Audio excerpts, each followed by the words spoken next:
Over to you. Right. Thanks. Okay. Maybe we can go. Okay, here we go. Right, hello everyone. Welcome to Services Week session on victim and witness information. You can't see us, we don't think, but I'm Alice Whitehead and I am the policy person and service owner for victims information. And I'm Natalya Wells. I'm a delivery manager that was working on this project. So, okay, so we're not sure that everybody will have a good knowledge of this policy area, so we put a little bit of information about what that is.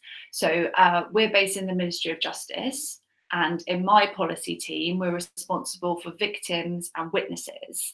And it may not be widely known that government does pay for quite extensive support services for victims, not of every crime, and some things are not actually legally defined as a crime, such as low-level theft or like graffiti, those kind of things. But we're talking about serious crimes, mostly homicide, rape, sexual offences, and GBH, assault.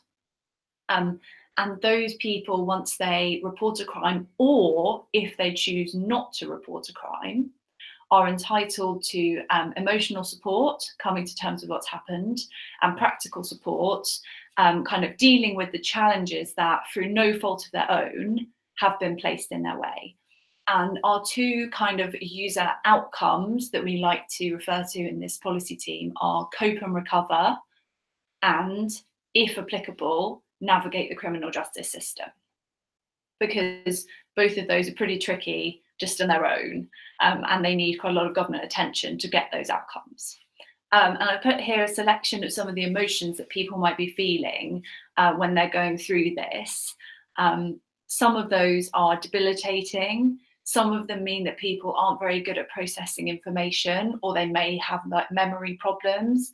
Some of them mean that people might become almost paranoid or obsessive with a constant desire for reassurance and information. So those are our users, that's sort of who we're dealing with. And in terms of the cost, 96 million, a very large figure for the Ministry of Justice, that's what we spend on commissioning those services. So counselling services which are delivered locally but paid for by the central government. And I think, and we should just add as well, that there's obviously an overlap to the criminal justice system, which equally is a large part of the Ministry of Justice budget. And when we have trials that eventually go nowhere and don't result in either an acquittal or a conviction, that's essentially wasted time and wasted money for the ministry and for everybody involved in the criminal justice system. So what we had before. In 2015, David Cameron decided that he had to do something for victims of crime, and he got an exception from the gov.uk patterns. And if we can load it, and it takes a while because it's in our staging environment, this is the website that we had before we started this project. And it hadn't really been touched for 3 years. But although some updates were posted on it with the recent terrorist attacks, and as you'll see when we get there, it was quite basic. It didn't really follow patterns that might be recognisable to people nowadays when they're interacting with government. And it didn't have a very sensible information architecture. It had just been done. It had been done with user research, but it wasn't quite what it should be in terms of what victims were expecting when they went online. And the main, I mean, you'll see that this was called Victims Information Service. That's a bit of a misnomer. We've now taken away that word service, but what we're kind of here to talk about is when information is a service, and when something's happened to you, you have to interact with lots of different types of people. You don't know what's happening, and your primary need is to get information, and that information may not be forthcoming because it's secret, because police officers are too busy to phone you up every day, that kind of thing. But our kind of flagship, the purpose of the site was this find local help and support postcode finder. And that was designed to allow people to cope with the fact that they have to go through local channels to get to that support, which will eventually be delivered face-to-face in their area. And this was a new policy decision, a new devolution, and the site was conceived of as a way of letting people know sort of how to go through the new devolved journey. Okay. And then in late 2016 and in 2017, a lot of things started happening in the victim space. And there were a series of events that required government to think quite seriously about that. There was the Grenfell Tower fire. There was the Manchester terrorist attack, which affected a huge number of people. And it was a question whether they would all be defined legally as victims. There were other smaller terrorist attacks where the victim pool was more clearly defined. And there was the War Boys release case. And that's what I put up on the slide here to show to you. Basically, the plight of victims, which hadn't been very good previously, was brought into the spotlight by the media. And when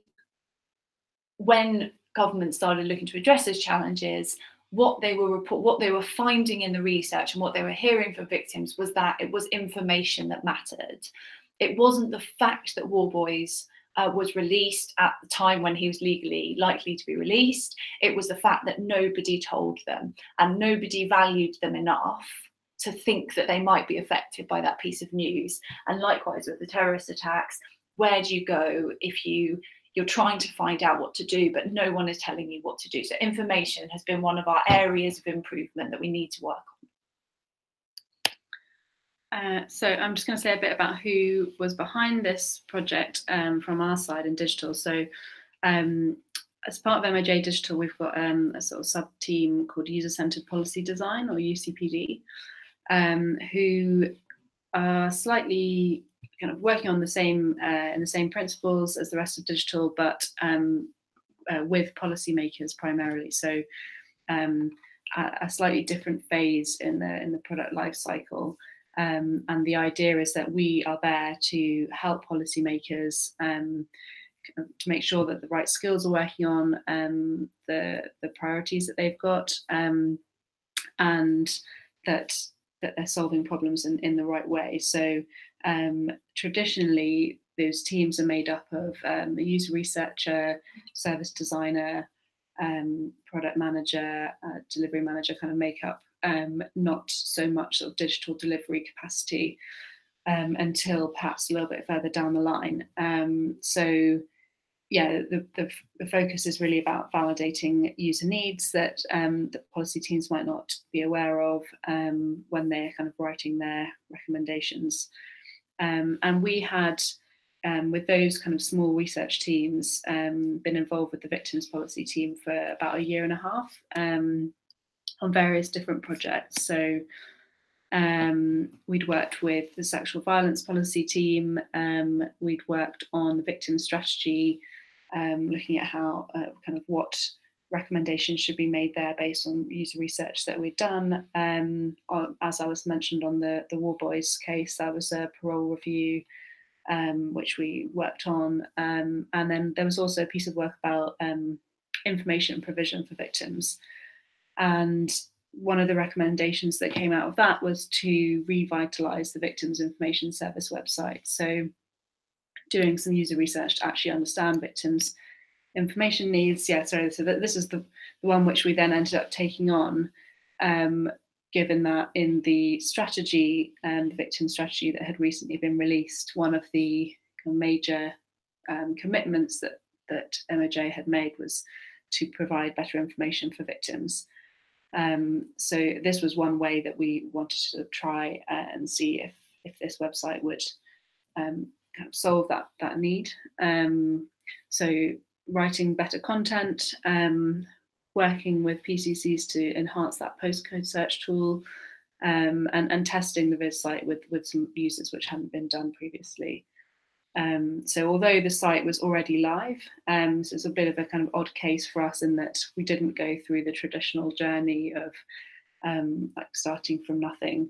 There was already a site there, and actually part of this project was in order to sort of test out whether we like retire the site, whether there's a need to enhance it further or kind of keep it as it is. So we had 3 months in which to do that, partly from our side, almost like wanting to keep it lean and focusing on like the sort of minimum changes that we could make in accordance to what we were finding from users, and because there was a priority from the policy side to meet that commitment sort of sooner rather than later. So that's what we ended up continuing to work on. And this next slide just shows what the makeup of our team to do that was. So as I explained before, the UCPD team's traditionally quite small and kind of research service design heavy, looking at kind of services more end to end. So we actually had like a full delivery team on this. So product manager, delivery manager, business analyst, kind of part-time, service design, content design, and a couple of developers plus user researcher. And then there's Alice, there's the service owner who's here, kind of as our direct conduit to the policy team. And it was really interesting sort of trialing that method of working, actually having like a policy voice sort of embedded within the team day to day, coming to our stand-ups and like being able to answer those questions where traditionally that's been quite hard to to sort of find the time to do that, and also for them to like really appreciate what we were doing. So we started with the existing website and used that as a sort of tool to test with some people who had been victims of serious crime, to really find out what their journey would look like and what information that they needed. So as well as these general questions about what users think they need from digital services and how do they normally find information, who might they involve, how would they go about navigating different channels and services. We asked them about what they thought of the visual design of the website, some logos that we had worked up, and potential names for the redesign. So if they were to go online and use a service like this, what might they be expecting? And the main things that we found from that phase of research were, so key user needs, deciding whether to report a crime, knowing what to expect from the investigation and getting regular updates, getting their needs met in court, and accessing support appropriate to their circumstances. So that last one was particularly kind of prevalent, the idea of almost having like a tailored response. So we know that not one solution fits all for victims, and there are sort of all sorts of people that might be in these situations with like so many different needs. So being able to try and recognise themselves in the information that they were finding was something which we hadn't sort of recognised before. Compared to the existing site, generally people were expecting a sort of warm, caring look and feel to the site. So yeah, it's worth saying, you might be wondering why we didn't use the gov.uk patterns, and we did test out various different options, including like gov.uk styling, because of like the various exemptions that we had previously, that's why the website looked the way it did before. So we kind of looked at what might happen if we changed that, and tested those things out, so we can show a bit of those insights. But in terms of our users and who they are, they're generally will have like very complex needs, and it's not often simple like who's around in their support network. So many different people that they have to come into contact with, and it can be really hard to make sense of what's going on. So you might immediately get help from police, medical help if appropriate, and victim support. But then in the outer circle, you've got all these other sort of agencies or networks that will also be able to help, but often people don't necessarily know that that might be available. And then there's a further ring of people who will affect like what needs people have. So the main things we found out, victims might not know what their journey will look like. Although we asked what do you think your journey would look like, they might not know that. They assume possibly that the police will do everything. That's often their first port of call if they report a crime. And because of that, people expect that there's a lot of information that's going to be provided by the police. And what we found out is it's often not so. Hence, when they came to Victims Information website, there's lots of things that they didn't necessarily know. And although we had thought, like Alice mentioned, one of the main things is navigating the criminal justice system from the policy side, actually none of the victims, well, not really any of the victims that we spoke to sort of stated that as a need. So we know that it is something that they need to do, but it was maybe just reframing how that happens that is quite important for us to recognise. And where you can see in the sort of outer ring here all the things that might take up people's time before they would have any mental capacity to devote to getting justice. And if you're dealing with all of these different things, I suppose you have time off work, you've got to apply for benefits, you've got medical care, you have to sort out things in your life, like if you're enrolled in university and you can't continue. CICA is the compensation authority. You might feel that you kind of prioritising your application for compensation. Some people lose their homes if they fall out with a partner or have a criminal incident with a partner. So all of those things are likely to be more important to an individual than entering the criminal justice system. And where they do sort of have a desire for justice or a wish to kind of pursue the perpetrator, they see that as a police sort of area of expertise, and that's not actually the case. Once the case kind of moves along, that won't be the police's responsibility anymore. So that kind of knowledge of how justice actually works was basically completely absent in everybody we spoke to.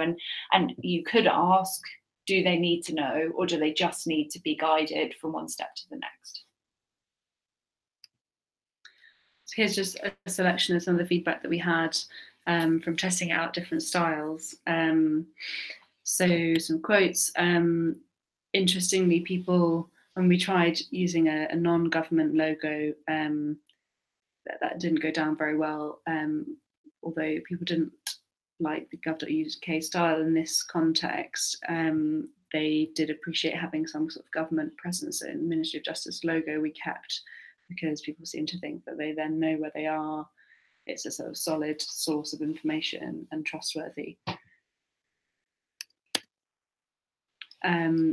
We also decided to add images based on feedback from the existing site where there were none, but it was kind of a fine balance getting the right images. So we tried out various options and see what we ended up with. But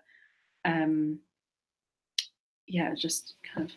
We went through many iterations of the hero image for the site, and it really opened a kind of can of worms in terms of people's perceptions of who is a victim and a perpetrator of crime. Yeah. But we felt that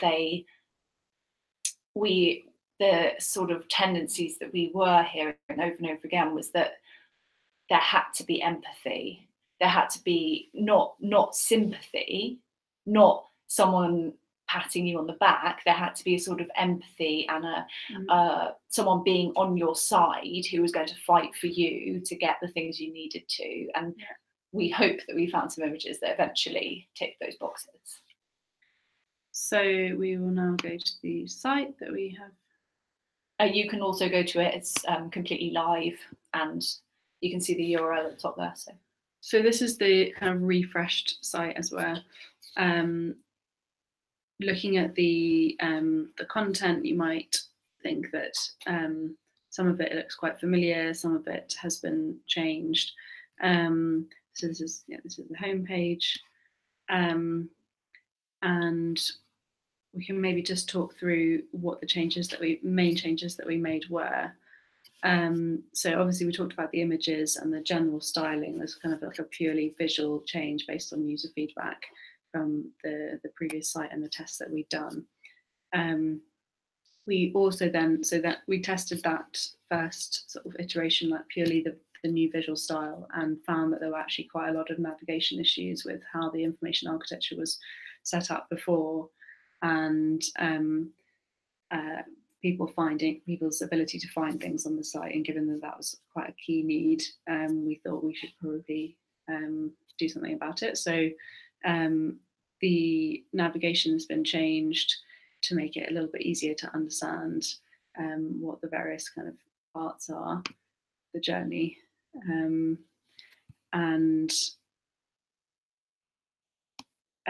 there's a lot of, as you can see, it's quite content heavy. We were sort of considering this primarily to be like a content design piece of work, really, improving the people's ability to understand what was actually on the site, but also there was a lot of work that went into improving SEO, because we know that people's route to this website is not often through government, it might be through searching for something. So we wanted to try and improve that. Is there anywhere else we should go on? So we retained the postcode search, as that was what when we were thinking about the purpose of this site, one of the we can't expect people to sort of meet their emotional needs on this site online in one visit. What we want people to do is to access the support that is available to them. And so we've kept the prominence of that postcode search, and we've added it to the navigation in Find Local Support, because once you left the homepage, it was difficult to navigate your way back to that support search, and people were really failing in their task completion rate for that. So now, if you're reading about support and you think you might want support, it should be easier for you to be able to find that in the nav. I'll go back to...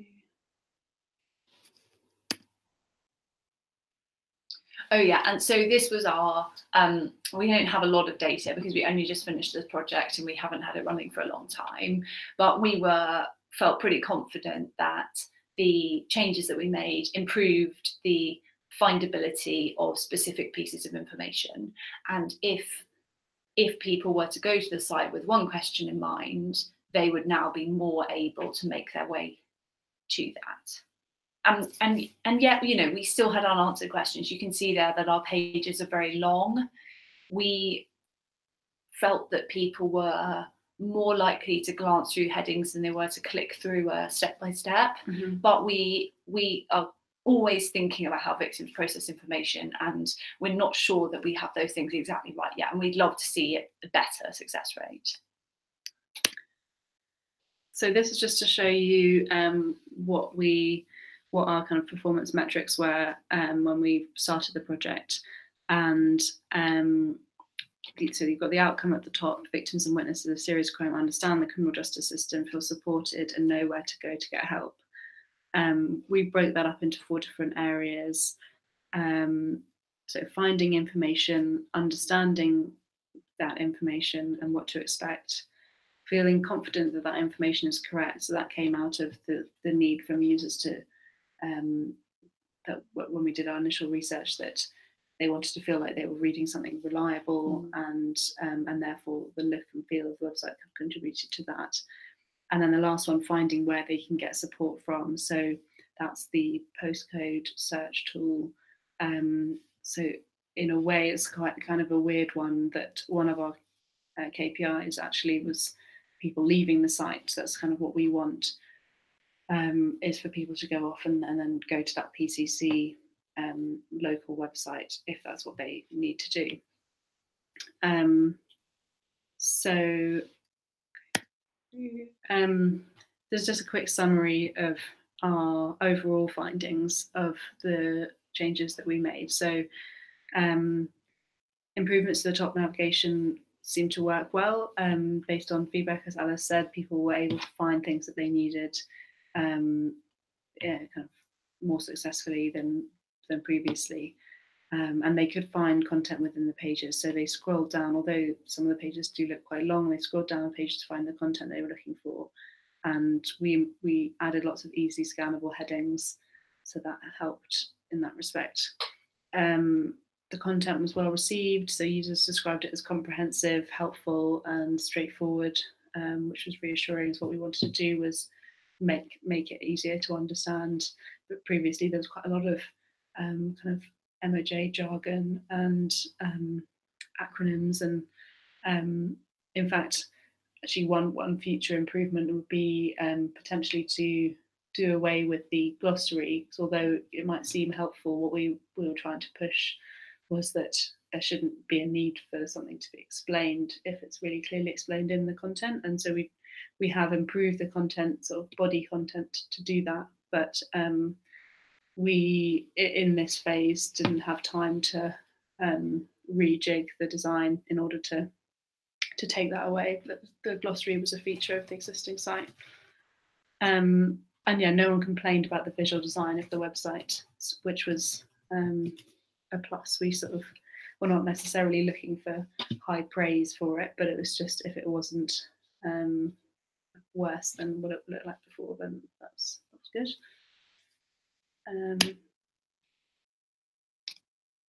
Yeah, so we are quite aware.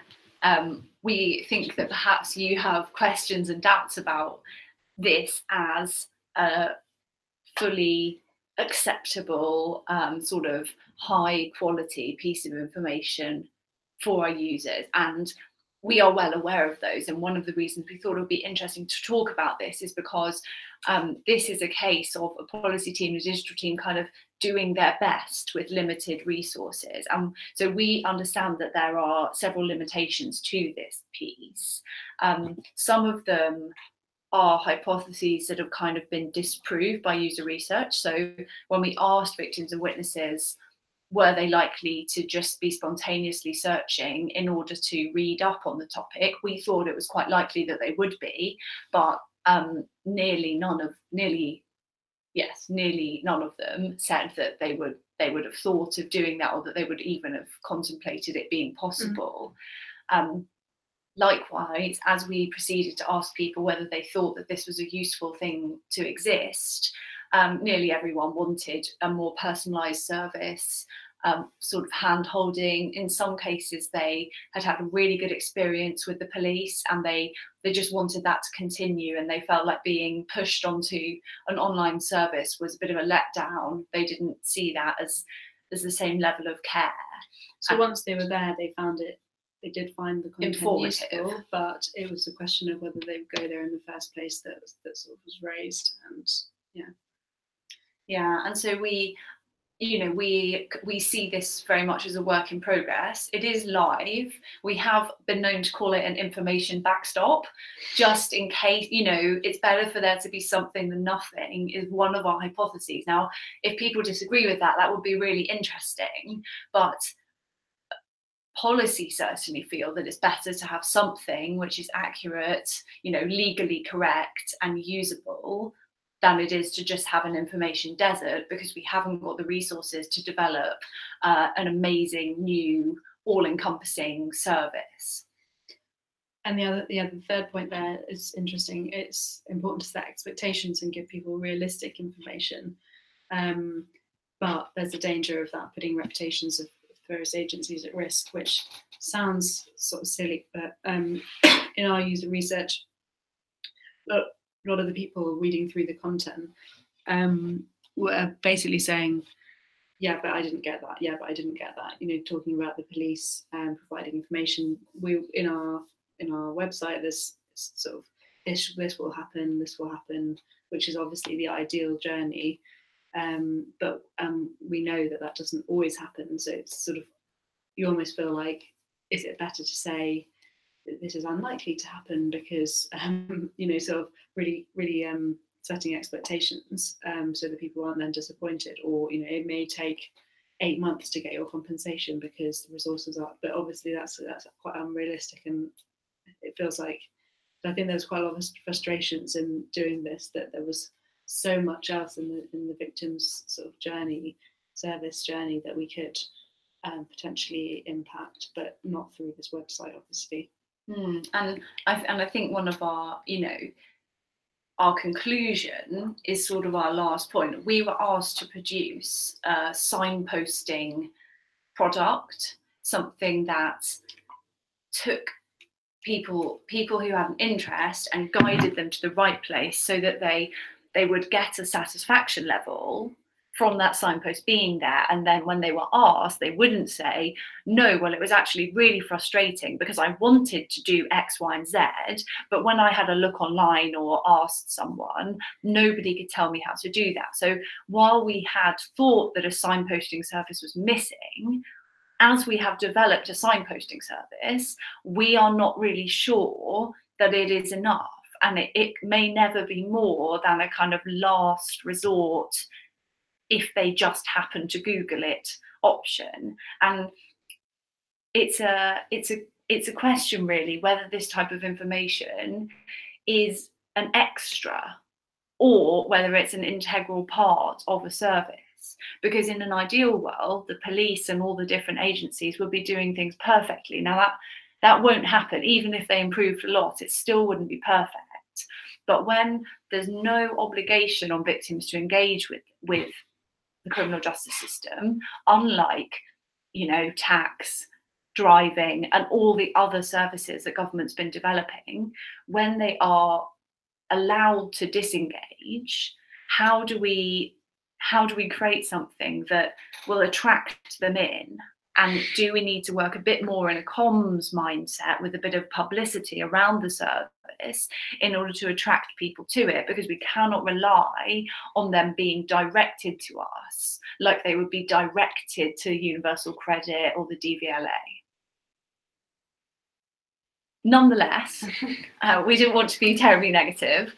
And so we have pulled out, beyond the sort of achievements that we had on paper with the new website, we thought it was important to list some of the maybe softer or more departmental related achievements that we think this project has led to. And I, as the policy person, I think I would like to emphasize the importance of how, when a policy team gives a sort of commission and they're promised that the sort of something kind of whizzy and great will happen, and that there's a departmental resource that can do something, delivering to time, to budget, ticking the boxes that were wanted is important. It builds credibility, it creates good relationships, and it builds the reputation of redesigning services as a kind of concept. So I wouldn't like to see that disregarded.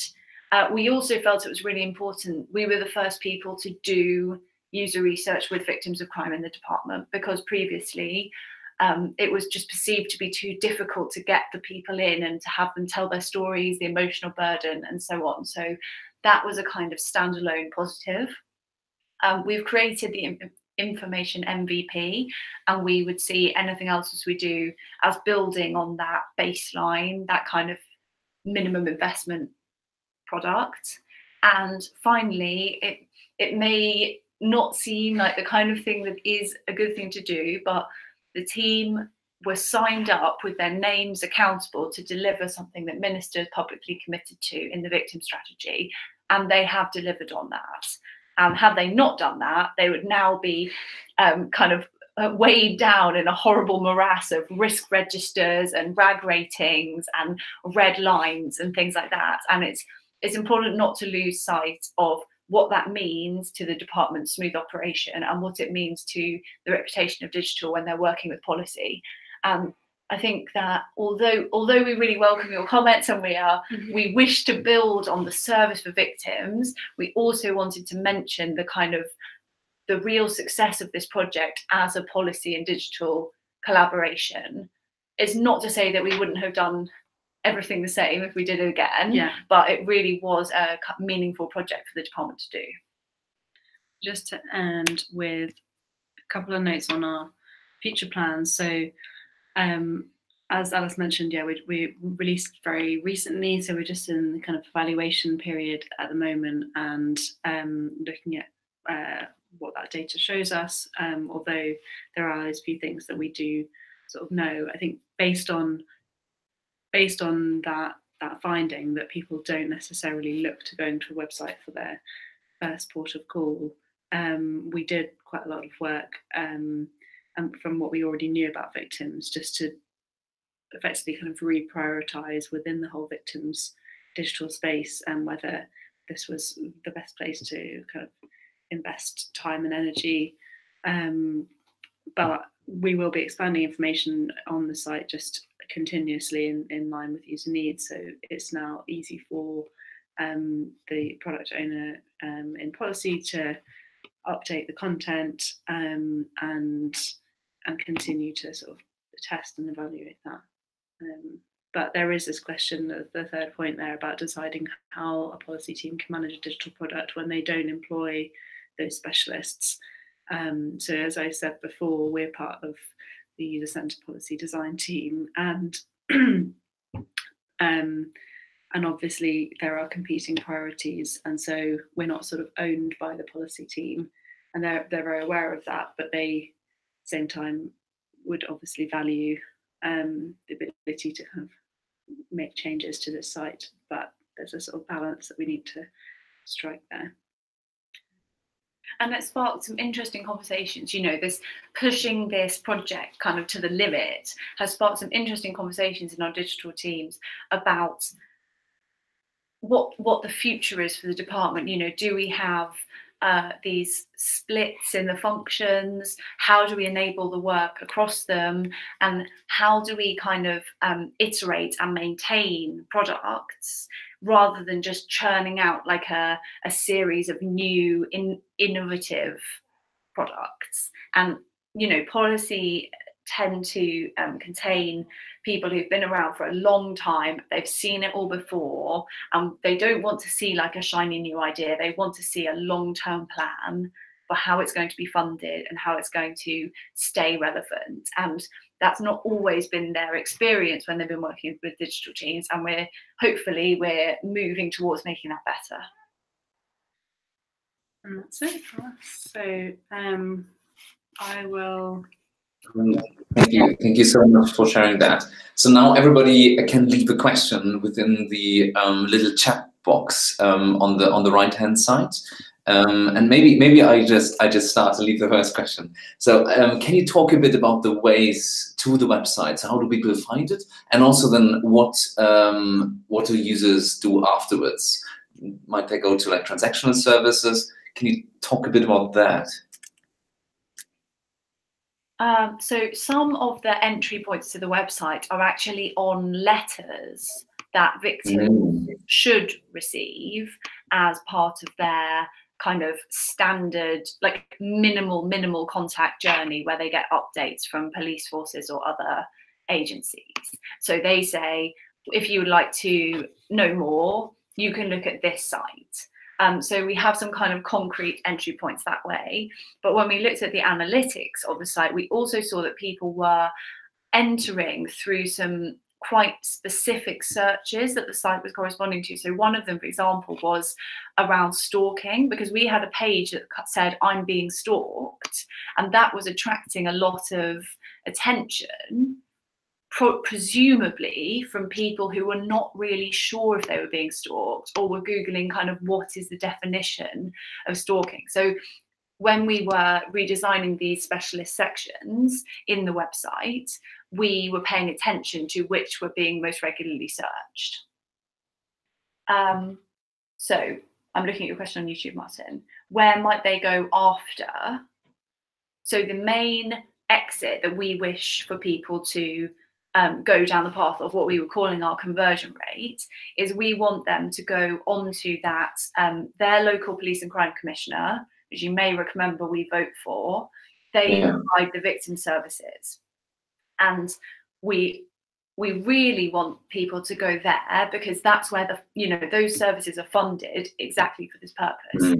However, we did toy with the relative prominence of some of the other options. And so, for example, national charities, particularly in what are said to be more niche areas. So, for example, LGBT, which I don't like to call a minority or niche, but it's very important. But the people may wish to kind of go to a service that is a bit more specific. And in that sense, we do have some links to take them there.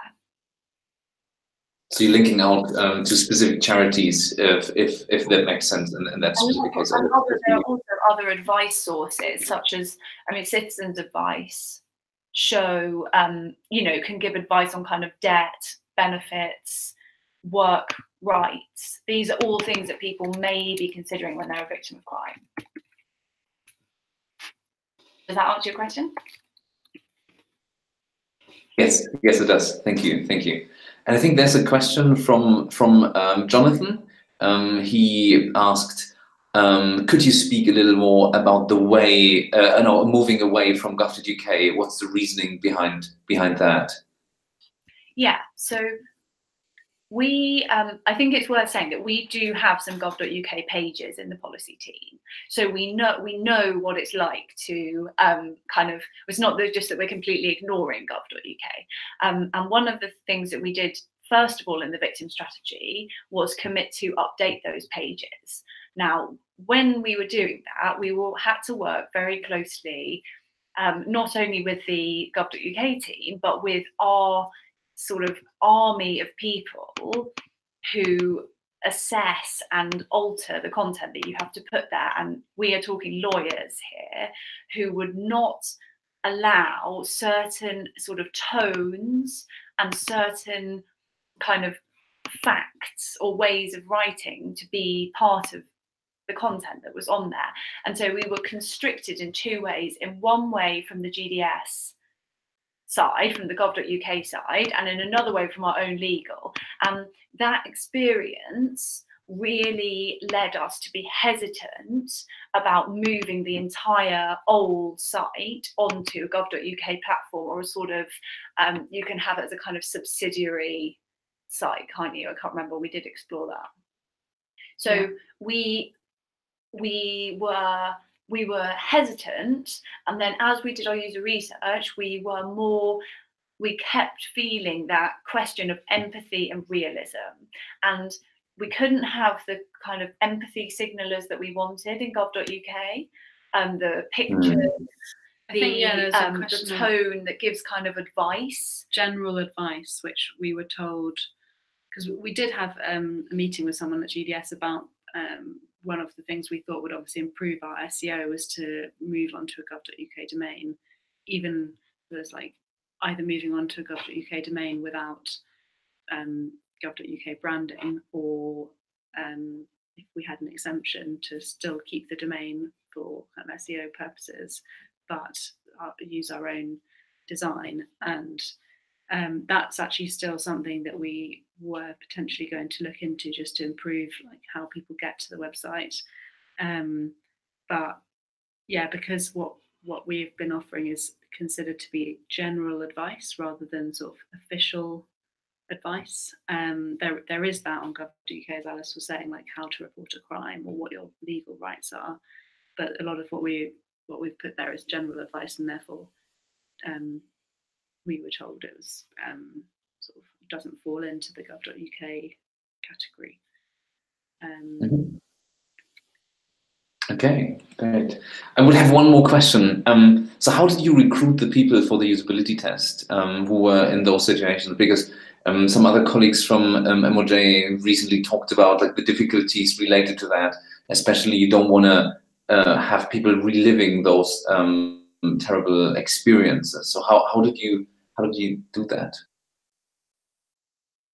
So they were recruited through an agency that we've worked with for various recruitment in MOJ Digital, and beforehand given a kind of guide and explained what the sorts of things that we'd be asking. We were also from the agency given a bit of background about each person that was coming in, so that we were aware of what their situation was. We were told what the crime that had happened to them was, and therefore the things that might trigger memories, and we had an experienced user researcher there to sort of make sure that ethically we were kind of not inviting any sort of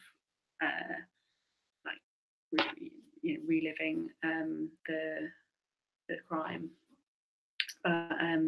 Yeah, it was. I mean, we got into quite a good.